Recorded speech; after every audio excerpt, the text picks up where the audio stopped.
मौजूदा दौर में अगर हम बात करें तो हमारी यूथ को एक गर्म जोशी देने के लिए आप क्या समझते हैं, कौन सा टूल इस्तेमाल किया जा सकता है? देखिए, जब तक आप किताब लड़के के हाथ में नहीं देंगे, हमारी बदकिस्मती ये है कि आज हमारी यूथ के हाथों में मोबाइल है, किताब नहीं है। और किताब बहुत जरूरी है। किताब कितनी जरूरत है कि अल्लाह ताला ने इस कायनात में जितने पैगंबर भेजे और आला तरीन जितने पैगंबर भेजे उनको या सहीफी दी या किताब दी।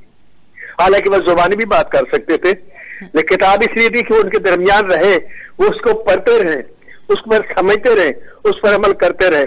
अल्लामा इकबाल के बारे में इतना तो है कि हमारा बहुत बड़ा शायर था, तारीफ करते हैं, तकरीरें करते हैं। अल्लामा इकबाल ने कहा क्या है, लिखा क्या है, ये कोई नहीं पढ़ता। ये पढ़ाने की जरूरत है, ये बताने की जरूरत है। अल्लामा इकबाल हमारी नस नस में जब तक नहीं जाएगा तब तक कौम नहीं सुधरेगी। उस वक्त अल्लामा इकबाल ने सिखाया था हमारी कौम को कि तुम्हें एक मुल्क चाहिए, और उस कौम ने मुल्क ले लिया। फिर अल्लामा इकबाल से पीछे हटते गए और आज उस कौम को जिसने मुल्क ले लिया था, आज उस मुल्क को एक कौम की जरूरत है। नासिर अदीब साहब, सजेशन क्या है आपके पास? हम जैसे सोशल मीडिया पर बड़ी तनकीद करते हैं, टीवी सीरियल्स पर, फिल्म इंडस्ट्री पर, फिल्म का जो स्क्रिप्ट है वो उतना पावरफुल नहीं है, इम्पैक्टफुल नहीं है, तो क्या सजेशन है आपके पास, ये फिल्म और टीवी ड्रामा के टूल को हम कैसे बेहतर अंदाज में इस्तेमाल कर सकते हैं लोगों का कॉन्सेप्ट डेवलप करने के लिए? देखिए, फिल्म से गिला आपको इसलिए नहीं होना चाहिए नूर जी, कि फिल्म को पाकिस्तान फिल्म इंडस्ट्री को ना हुकूमत ने ओन किया, ना सोसाइटी ने ओन किया। आज वो दौर आया है कि आज ओन करती है सोसाइटी, लेकिन हुकूमत नहीं जानती कि फिल्म की अहमियत क्या है। फिल्म वो है कि जर्मनी ने 2 जंगें आलमी हारी और फिल्म के जरिए अपनी कौम को उठाया। जापान ने 2 एटम बम खाए और फिल्म के जरिए अपनी कौम को फिर उबारा। आज दोनों बहुत बड़ी ताकतें, फिर भी फिल्म इतना बड़ा पावरफुल मीडिया है।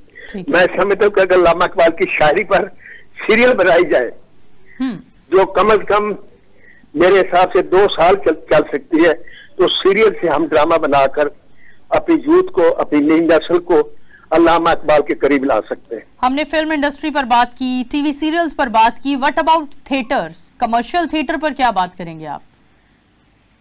देखिए, वो कमर्शियल थिएटर आज जिस हाल में पहुंच गया आपके सामने, बात वही है, साहब जी के अहले कलम का वो मकाम नहीं रहा। अगर अहले कलम में कुछ लिखने की जरूरत की भी, जो हबीब जालव का असर, आपने हबीब जालव साहब को मिसाल दी, क्या हुआ उनका असर, क्या कमाया उन्होंने? सिर्फ नाम से तो जिंदगी नहीं गुजरती बच्चों की। सिर्फ नाम पैदा करने से कभी कोई आदमी वो नहीं कर सकता, उस नाम के साथ लोगों को कुछ और भी चाहिए होता है। ठीक है, तो कलम को जैसे मैंने कहा है आजाद और खुशहाल करने की जरूरत है, उनको ओन करने की जरूरत है। अब तो ये है कि हमको नासिरुद्दीन के जुमले बेनजीर ने भी बोले, पटवारी ने भी बोले, जरदारी ने भी बोले, एतजाज हसन ने भी बोले, नवाज शरीफ ने बोले, मरियम नवाज ने बोले, तो आज तक प्राइड ऑफ परफॉर्मेंस नहीं दिया मुझे गिला नहीं है, इसलिए कि मुझे पता फैसला आसमान पर होता है, जमीन पर अमल होता है। लेकिन क्या हमें आवाज देने के लिए दरखास्त देनी चाहिए? ये करते हैं सलूक अहले कलम के साथ। ठीक है, तो कहाँ अहले कलम पैदा होंगे? अफसोस, बिल्कुल अफसोस। नासिर अदीब साहब, हबीब जालिब साहब की बेटी के हम अक्सर ऑफ एंड ऑन इंटरव्यूज देखते हैं, आपने भी देखा होगा। हबीब जालिब के अशार का भी हम अक्सर प्राइम मिनिस्टर साहब को भी इस्तेमाल करता देखते हैं कि बड़े जोश के साथ वो हबीब जालिब का शेर पढ़ते हैं। नवाज शरीफ साहब का भी यही मामलात हैं। तो क्या कहते हैं, ये लेजेंड्स को इतना इग्नोर क्यों किया जाता है हुकूमतों की तरफ से, सियासी शख्सियात की तरफ से, पॉलिसी मेकर्स की तरफ से?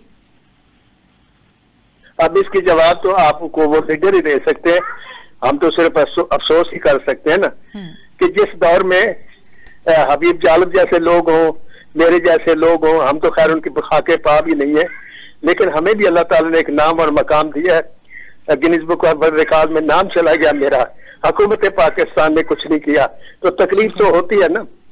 तो इस तरीके से अगर हम करेंगे, इग्नोर करेंगे, तो उसका जवाब तो इनसे पूछे जो तकरीरों में मौला जाट का हर वक्त हवाला देते हैं और मौला जाट के खालिक को जानते नहीं है।